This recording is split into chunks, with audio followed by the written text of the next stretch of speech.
Sarah, you look so seasonal. Thank you. This is my fancy Parisian top. I love it. I said like it looks like a autumn meringue, I would say. It looks Yes. beautiful. It's really Thank suits you. I you. love it. And speaking of seasonal, today is all about seasonal eating for the holidays and how to avoid, drum roll, weight gain. Well, That was my air drum. welcome back to WellYES, the show where we dive into all things wellness, balance, and science of feeling your absolutely best. I'm Walter, co-founder at Ham. And I'm Sarah Greenfield, registered dietitian, functional medicine practitioner. And I love this topic, especially as a dietitian. This is something I feel like every year we talk about, we expand upon, we learn more about. So I'm excited to kind of dive into the seasonal eating aspect and how we can really just be our best selves in the holiday time. Yeah, and if you want to summarize the year into four quarters, we're now entering the guilty quarter, and then everybody's having I would say, all the intentions in Q1 again about like making up for it. But it doesn't have to be like that. That's the good news. No, It doesn't have no. to be like this, and you can actually indulge and stay balanced. So, Sarah, let's dive right into it. But I want to hear from you. Do you celebrate Thanksgiving? Yes, I love Thanksgiving. I love the food aspect obviously, but I really love the family aspect and just Yeah. being together, and especially now that I moved back to where my family is, I'm really excited to have that time to be with everybody because I don't like traveling on Thanksgiving.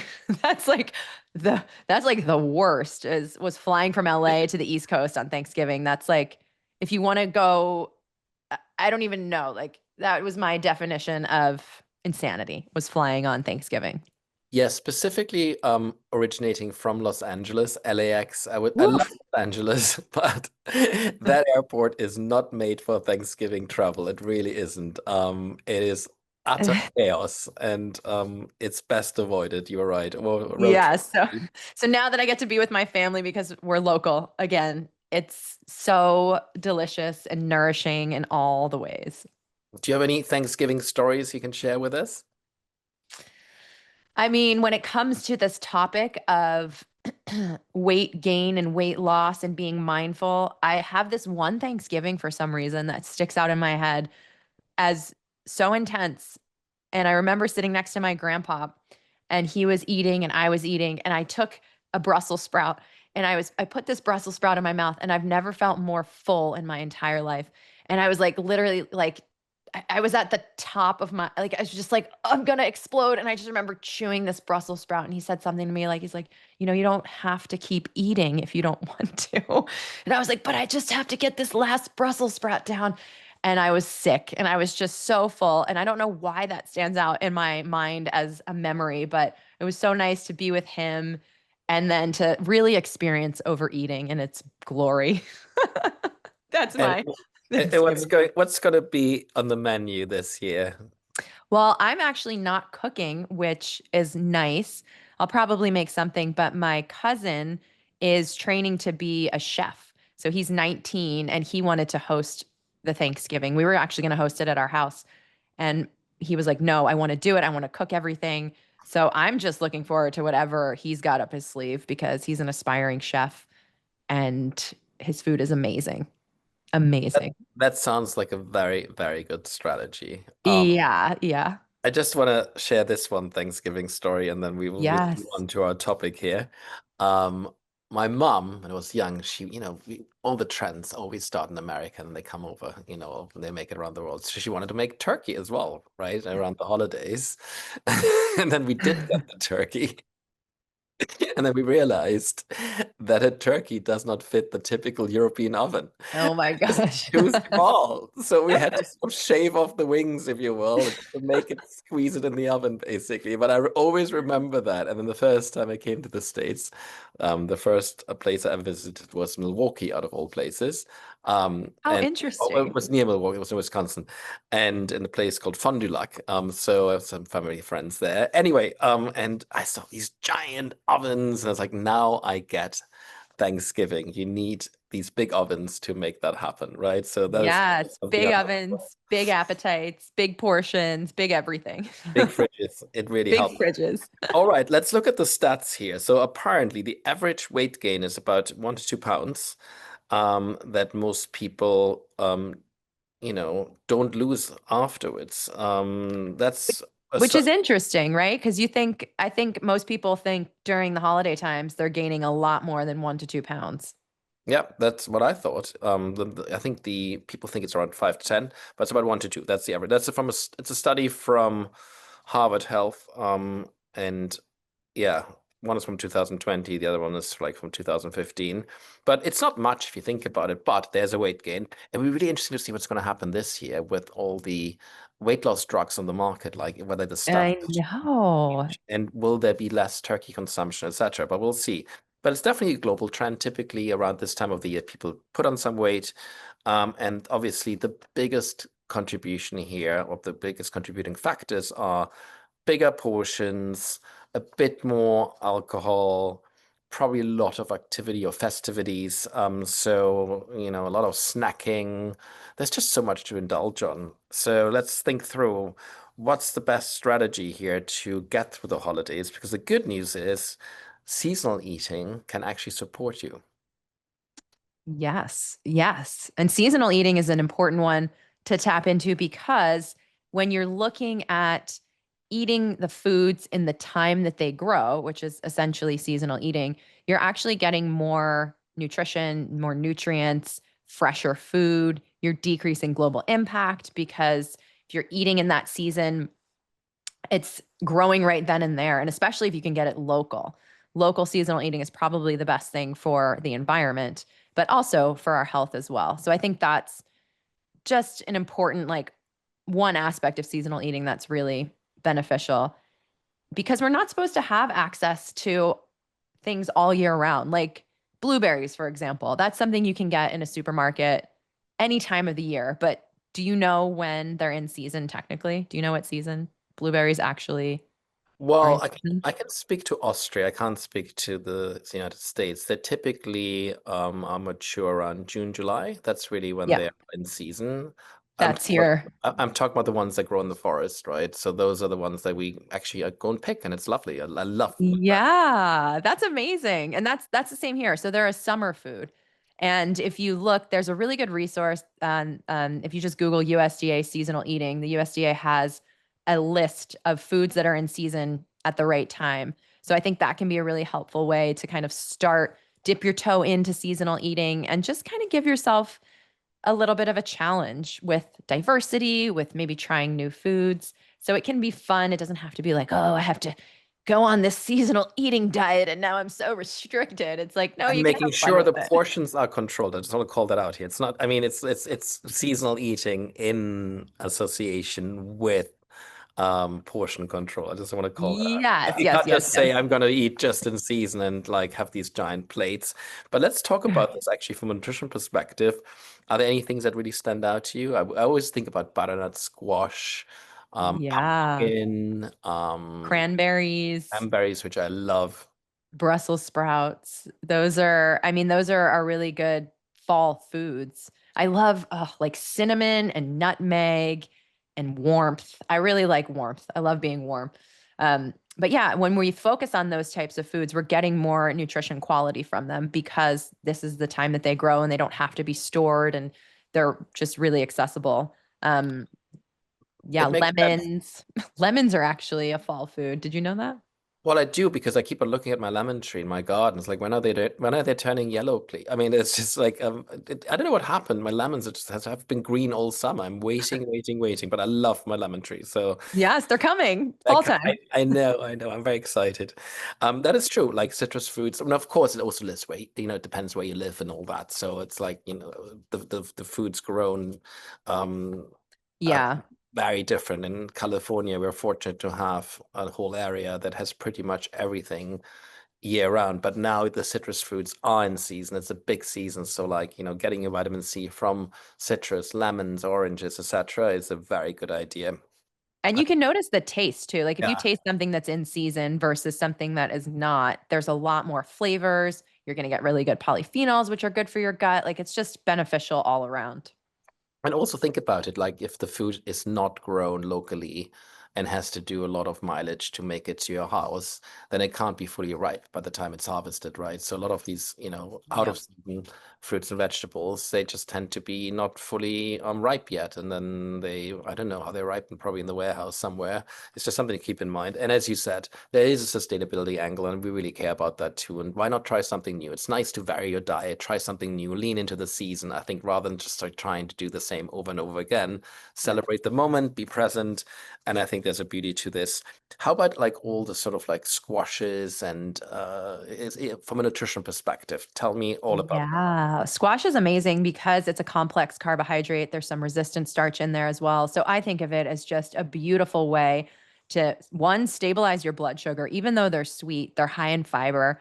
So it's going to help just digest and break down a little bit more slowly. And also the benefits that it has for the gut microbiome and feeding all the good bacteria so they can make compounds that produce GLP-1s. So squash is a great way to make GLP-1 naturally in your body. Again, portion size counts, like you had said. You don't want to eat like 5 cups of squash, but having it as part of a balanced plate is a really good way to get high quality fiber.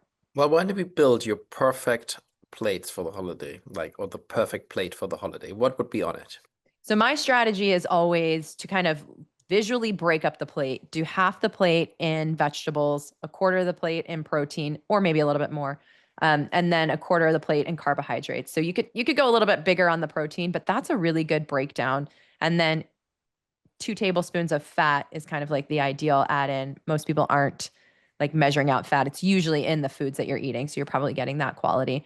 But that's how I like to break it down. So really when I'm like serving myself for Thanksgiving or getting my plate ready, I always start with vegetables. And I'm like, how can I load up on the salad or the Brussels or the green beans or whatever it is that's made and prepared and really kind of make that the priority. And then I go to protein because that's going to break down slower as well, not spike your blood sugar. And then I'll go to like that quarter of my plate left to put in like whatever sweet potatoes or whatever carbs. I don't know what other carbs are for Thanksgiving. If there's rice medley or something like that. Can you think of any other carbs that are with squashes, That are seasonal? mashed potatoes? Mashed potatoes. On the potato side, please enlighten me here, because I mean, that we could have a whole podcast on potatoes, I believe, but like, I just like a few things I have personally questions on sweet potatoes versus regular potatoes. Which one and why? So I'm usually going to say sweet potato because it's going to give you more vitamins and nutrients. Like you get more vitamin A, more beta carotene in a sweet potato. And I mean, you get good quality nutrients from a white potato, but the sweet potato just packs a bigger punch and it's a little bit sweeter, obviously.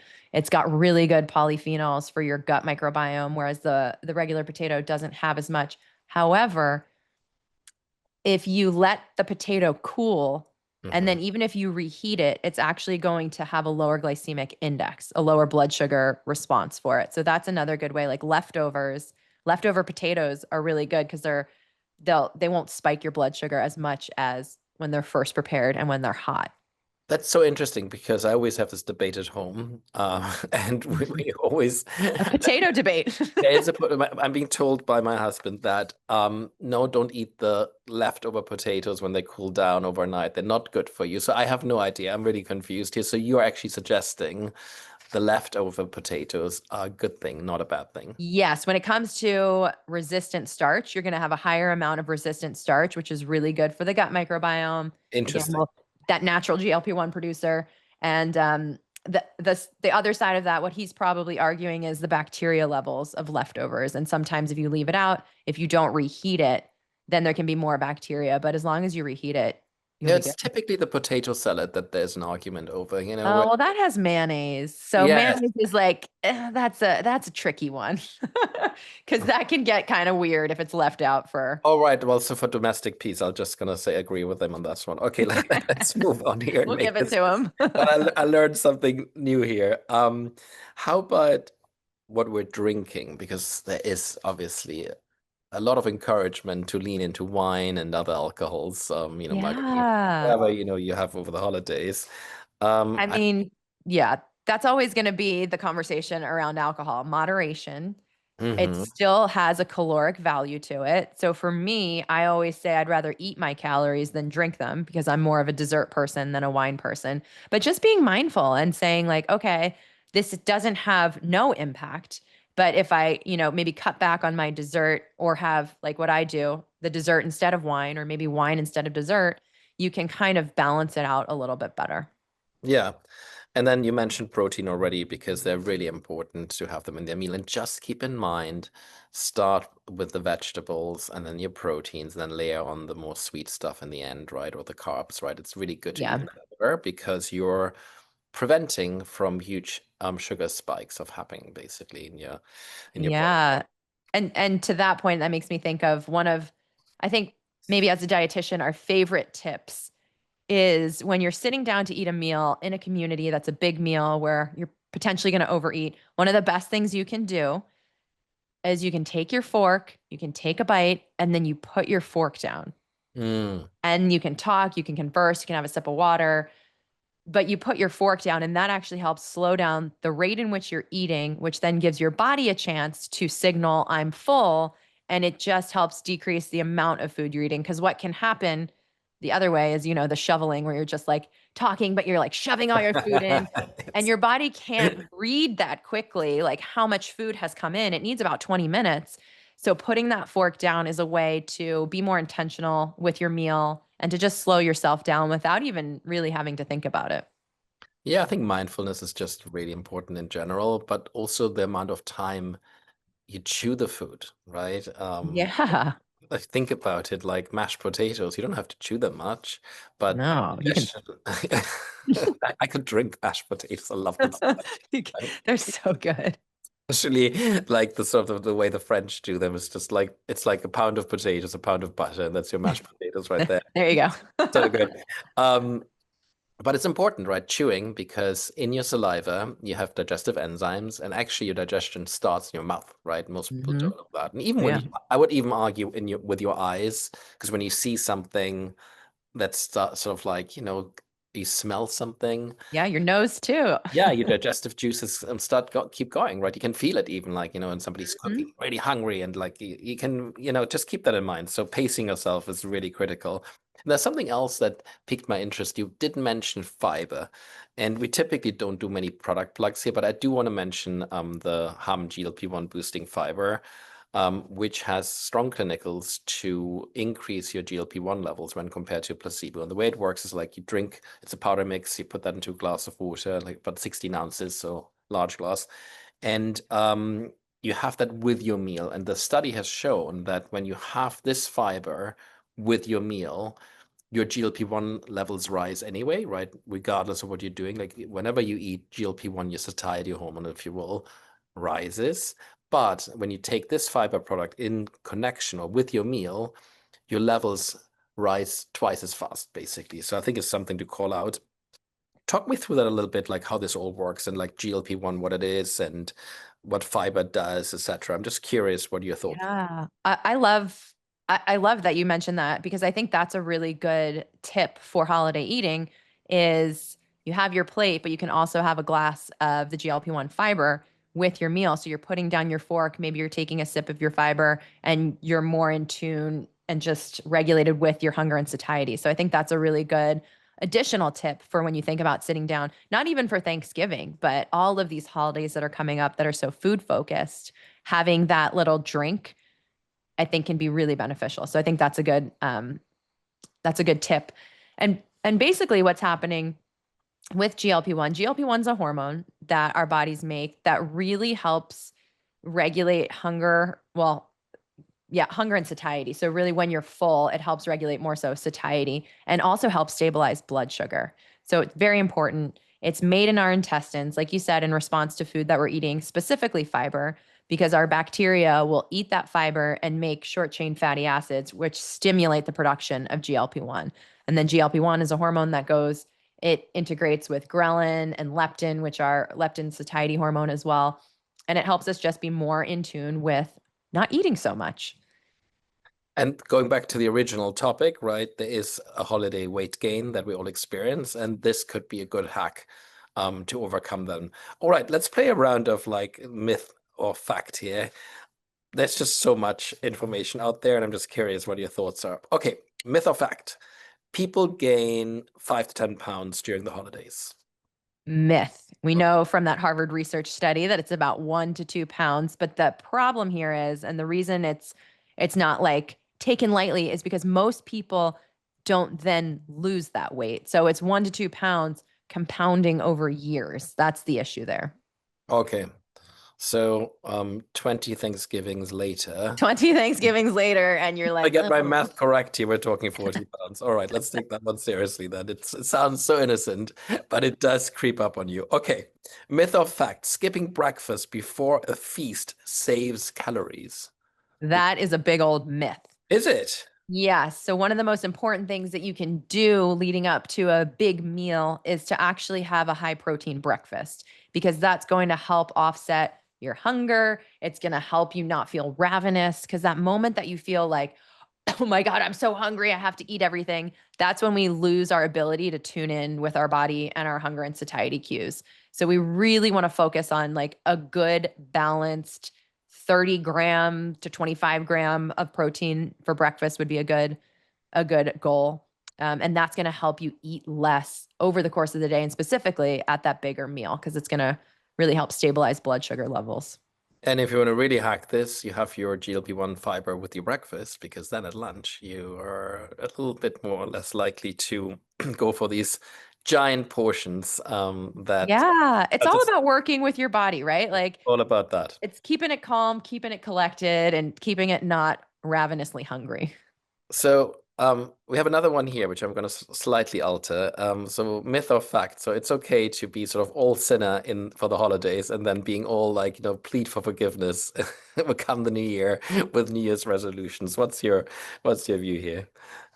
I mean, I'm going to say myth. It's always good to integrate balance. However, I will say during the holidays, it's okay to indulge more than you used to and just to be like, not every single day, but to enjoy yourself and to be present.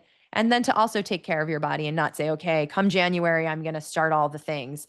You can start those now. You can, like I said, having a good breakfast, doing an exercise or like some weightlifting before your day is going to help you burn more calories. So, like, you can do all of that without waiting for it to be January 1st. So I Exactly. think, yeah, that kind of like all or nothing mentality can get us into trouble because every day is a beautiful day to be healthy. Yeah, I always say this, January 1st is every day, and think about it, like we artificially picked this day to be the beginning of the year, and I mean, I understand where it comes from because obviously around holidays, Christmas, you tend to have the shortest days of the year, right, in the Northern Hemisphere. And I think the year has been sort of scheduled around that a little bit, but generally speaking, it's easier to build over time healthy habits than reinventing yourself once a year for a couple of months and then like going back into old patterns. Oh, It's yeah. something And to I think keep in that mind. makes me think too of like reestablishing different traditions with your family. So if it's all about like sitting, eating, and then watching a movie or just then drinking a lot, looking at how can we integrate maybe some things that we can do that are healthier. Like after we finish the Thanksgiving meal, maybe we go and look at Christmas decorations around the neighborhood or do a walk or the family does a 5K. Like across the nation,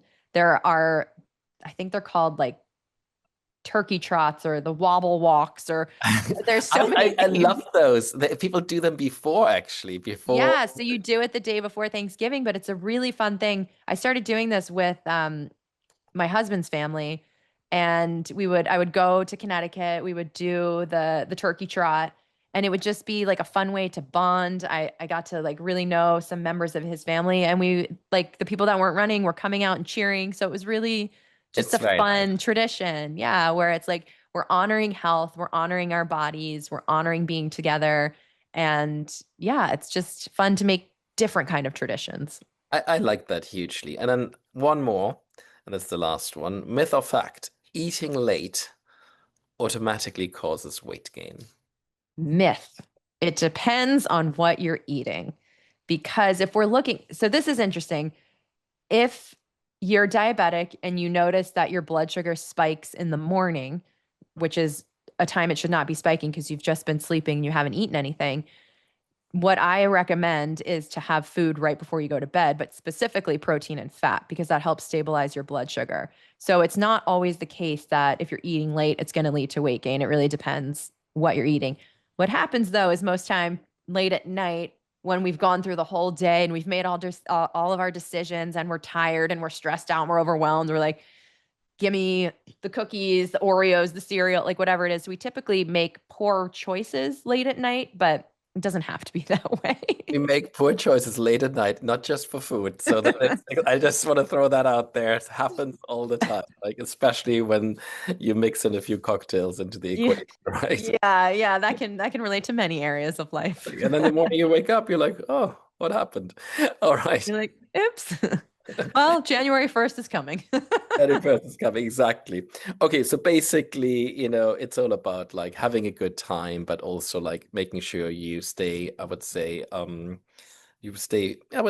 just, pay attention to how much you eat, stay hydrated, but have a really lovely time with your loved ones. And like, I think actually socializing, hanging out, and all that is just so important. And even slowing down. I think that's probably one of, because we always think about it, oh, the holidays, we eat so much and all this. But at the same time, it brings us so much joy, right? We're connecting with loved ones, Yeah. we are slowing down. Maybe we have time to reflect a little bit as well and take a step back. So I think that's something as well to keep in mind. So it's not just about the indulgence, but it's also about like the social practices that we have, the Yes. connections, the love, the sharing, the slowing yourself down and maybe taking a step back. So just I something love that reflection. That's something reflection. I actually love to do. I love to reflect on the year and look at what have I done or accomplished or what am I proud of myself for that year. And then also, what am I looking forward to? What do I want to accomplish for the next year? Because that gives you perspective, right? Like, what have I done and where am I going? I think that's a really fun one. Do you have any traditions for the holidays or self reflection? I tend to really take this time between like the last week in December. That tends to be a really good time for me just to take a step back. And you know what? Generally speaking, and this may sound super corny, I'm just going to say it anyway. We did a yoga class on Tuesday, right? We had a company offsite and we had this really nice yoga teacher, looked like a surfer dude, like things. We were on the beach in Santa Monica and he just encouraged us to just be grateful for something. And I think when you take a step back and you start being grateful, you start counting your blessings, right? And they always say, what is it? Happiness equals expectations minus reality. So I think if you so Yeah, I love your, that. your expectations are actually not the highest, but your reality is actually really good when you do count your blessings, right? You're Yeah. ending up in a really good spot. And I was just looking around myself. I was like, how lovely it is to be surrounded by so many great people, such a wonderful team, and such a beautiful place. California always has this sort of like funny press, if you will, but it is a wonderful place where Yeah. lots of people come together. And anyway, I think it's a good time to be grateful. It's a good time to take a step back, to slow down, and then say, where do I want to go, right? Yeah. Just to orient yourself and execute against that. And then I always say, because I think it's another thing. It's like we always think like, oh, we try, and we didn't get there. It's like it doesn't matter. I think the most important thing is like just to do your best, right? If you truly tried your best and you didn't end up there, that's okay too, because you've tried your best. Like, and over time you'll get there. And I do think that's so important. And you have more of those moments when you do slow down. And I always find that specifically the end of the year allows you to do that because things do, calm down. And probably I would say Thanksgiving is the only day of the year where literally the whole nation shuts down. And I think there's this Yeah. collective calmness in the air. And I'm very sensitive to my surroundings and what's happening. And it's just nice that, So I think it's time to socialize, but also time to reflect. All right. Uh, Yes. moving on to our well yeses and well nos. What are yours this week, Sarah? Yes is walking after a big meal, getting your family into it, just finding ways to integrate health into this time of the year as well. So that's my well, yes. My well, no, even though late night eating doesn't cause weight gain, is like that midnight leftover raid. That's probably when it's gone too far. Okay.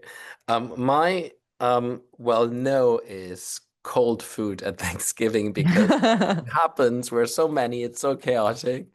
And by the time the turkey is carved or whatever, is being served, it gets often quite cold. That's my one thing. I really don't like cold food. That happens a lot because it's a big meal. That's my well, I know that's my well no. But my well yes is all the leftovers. I love those and I love like Me too. cranberries and what is it? Stuffing. Stuffing is what I Stuff. forgot. That's That's like what. the main carbohydrate. Stuffing. Oh, there Wow. you go. I love that. I really love that. And because don't you have bread and the stuffing, right? And that Yes. reminds me a little bit of dishes they make in Austria, which are often like dumplings made of bread and all that. So I Ah, just love that. It just reminds me of home. I love those massively. But I also like all the seasonal ingredients like chestnut or nuts in general, walnuts. I absolutely love walnuts. They're just great. Cranberries. You mentioned the spices that are more oh, pronounced. I love those spices. I love cinnamon in general. I have it all year. Who doesn't? Have you met somebody that doesn't like You know cinnamon? what? It's really interesting. Apparently, it's a good dating advice that like you should ask somebody which spices they like and dislike, and if there's a disconnect, it's not a good match. I heard that. I'm not sure it's true or not, but I love cinnamon so much, and I would never be with somebody on a, intimate level who doesn't like cinnamon. So that's just something I want to throw out there. But I do think some people just don't like it. But it has lots of benefits, doesn't it? I think it has like it's good for. Yeah, there's a lot of like blood sugar stabilizing effects for it. I mean, high doses of it, but my kid would lick it off of a plate. He loved it so much. Or nutmeg. How great is that? It's such a good So good. spice. Love Oh, it. oh. Anyway, this was really fun. I really enjoyed this. Let's do our RD rapid fire. Sarah, you know how that goes. On a scale from 1 to 10, with 10 being the best or highest or most beneficial. We're doing our holiday nutrition edition here, ranking how to stay healthy and manage weight. Now, let's go. We have quite a few today. So, morning workout before a big holiday meal. 10. Wow, that was a solid 10 right there. 10. 10. Love that. Saving sweets for after dinner. Ooh, 6. Oh, that's higher. Come on, we just talk about this all the time, how important the order is, like, as opposed to like eating them up front. I know, but I really love sweets. And then Over. usually by after the meal, you're Okay, like, okay, no, we cannot let your personal bias all right, redness for the good of the peoples, I will give it a 3. No, higher. Saving the sweets. You want the sweets after dinner, not before, right? Well, I mean, okay, my dietitian brain thinks it would be better to have anything that's going to bump your blood sugar before like late night. If it's like the end of Thanksgiving, we probably don't want to Ah, I indulge on see. all the I sweets. see. I see. I So if see. we could like get it earlier in the day when you're burning more calories, like that's usually a better time for sweets. But yes, after a big meal, just a little bit when you're maybe more full and can't eat as many, that would be ideal. Post-dinner walk. 10, Practicing mindful eating. 10, Filling up on veggies during hors d'oeuvre hour. 10, Limiting alcohol consumption to 2 glasses. 10, Eating to the point of discomfort. 0, Skipping breakfast to save calories for the big meals. 0, Drinking a protein shake before heading to the holiday party. 9, Loading your plate once and avoiding seconds. 10, Choosing sparkling water between alcoholic drinks. 8, Snacking on cheese and crackers instead of sugary treats. 6. And then my last one, again, I made a change here, incorporating fiber into your meal to boost your GLP-1. 10. Thank you so much, Sarah. There was so much great information here. I'm even more excited about the holidays. But if there's one takeaway for our listeners this holiday season, it's to enjoy yourself and indulge just a little bit. And a massive thanks to our producer, Brooke, and Fatima, our production assistant. And if you love this, follow us, give us a like, comment. We're all ears.